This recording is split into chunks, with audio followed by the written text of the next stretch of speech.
नमस्कार, स्वागत है आपका सुदर्शन उत्तर प्रदेश में और मैं हूं आपके साथ जिया चौधरी। आज की बड़ी खबर हरिद्वार से आ रही है, जहां किसानों का विशाल कारवां गंगा जल लेकर दिल्ली की ओर बढ़ रहा है।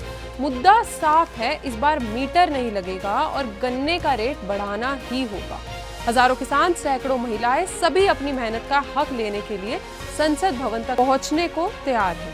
यह केवल आर्थिक संघर्ष नहीं बल्कि किसानों के सम्मान और मेहनत की लड़ाई भी है। आइए विस्तार से जानते हैं इस आंदोलन की पूरी कहानी। आपको बता दें कि किसान यूनियन ने हरिद्वार से ऐलान किया है कि गन्नों के भाव को लेकर अब कोई समझौता नहीं होगा। इस पदयात्रा में शामिल है हजारों किसान और करीब 1000 महिलाएं। इनकी 6 प्रमुख मांगे हैं, जिसको हम विस्तार से आपको बताएंगे।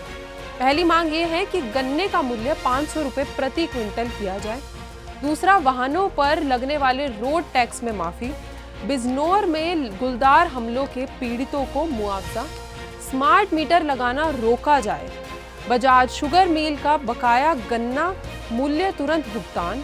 और छठी और आखिरी मांग ये है, बाढ़ पीड़ित किसानों को मुआवजा दिया जाए। राष्ट्रीय संगठन मंत्री सनी चौधरी, राष्ट्रीय सचिव इंतजार प्रधान और प्रदेश प्रभारी ज्ञानेंद्र चौधरी सहित कई पदाधिकारी इस पदयात्रा को सफल बनाने का संकल्प ले चुके हैं। प्रशासन और पुलिस से भी शांति बनाए रखने की अपेक्षा जताई गई है, ताकि यह यात्रा व्यवस्थित रूप से हो सके। पदयात्रा के मार्ग और संसद पहुंचने का शेड्यूल अभी अंतिम चरण में है, लेकिन हम लगातार अपडेट आपके सामने लाते रहेंगे। आइए जानते हैं वहां के लोगों से इस मामले में उनका क्या कुछ कहना है। जय जवान जय किसान। मैं अरुण शर्मा, राष्ट्रीय प्रवक्ता, भारतीय किसान यूनियन वेलफेयर फाउंडेशन और किसान मंच का भी प्रवक्ता हूं। हमारी यात्रा 17 सितंबर से चली हुई है। आज हम मेरठ में कंकरखेड़ा तक हमारी यात्रा पहुंच गई है। किसान सम्मान यात्रा गंगा जल लेकर विधि विधान से पूजा करके हम दिल्ली जल लेकर जा रहे हैं। गंगा जल जो हमारी पवित्र है, गंगा माँ है, उसका जल लेकर, जिससे हम शिव जी की पूजा करते हैं। कांवड़ यात्रा की तर्ज पे हम सरकार को जगाने के लिए और पक्ष विपक्ष के सांसदों को शुद्ध करने के लिए गंगा जल लेकर दिल्ली जा रहे हैं।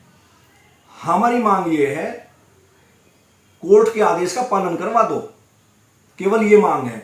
और रोड टैक्स जब लेते हो तो टोल टैक्स क्यों लेते हो? हिंदुस्तान में 7 राज्यों में गन्ना होता है। किसी भी शुगर फैक्ट्री ने 14 दिन में पेमेंट नहीं किया, 15वें दिन से ब्याज नहीं दिया, 1-1 साल के पेमेंट बकाया पड़े हुए हैं। तो मेरा सरकार से गुजारिश है, ये कर दो, नहीं तो आपको परेशानी होगी। संविधान का ही पालन नहीं कर पा रहे आप लोग। तो देश सही दिशा में जा रहा है, मगर किसानों की तरफ ध्यान दो। किसान देश की रीढ़ है। हिंदुस्तान में 70% जनता आज भी गांव में निवास करती है और खेती किसानी से जुड़ी हुई है। अगर बेरोजगारी खत्म करनी है तो किसान को स्मार्ट कर दो, उसके बाद ही स्मार्ट मीटर लगाओ। और मोबाइल की तरह 13 महीने का पैसा मत लो, 12 महीने के पैसे लेना, 28 दिन का कर रखा है, नहीं ध्यान दे रहे हैं। किसानों की ये मांग है, भाई ये पूरी कर दो। बाकी कुछ नहीं, सरकार जो कहेगी हम वो करने को तैयार है। जय जवान जय किसान। अब सवाल यही है कि किसानों की मांग कब तक अनसुनी रहेगी? क्या सांसद तक पहुंच रहे यह गंगा जल सरकार की नींद तोड़ेगा? हम हर अपडेट आपके सामने लाते रहेंगे। किसानों की मेहनत और हक को दबाया नहीं जा सकता। ऐसी और खबरों के साथ जुड़े रहिए सुदर्शन उत्तर प्रदेश के साथ।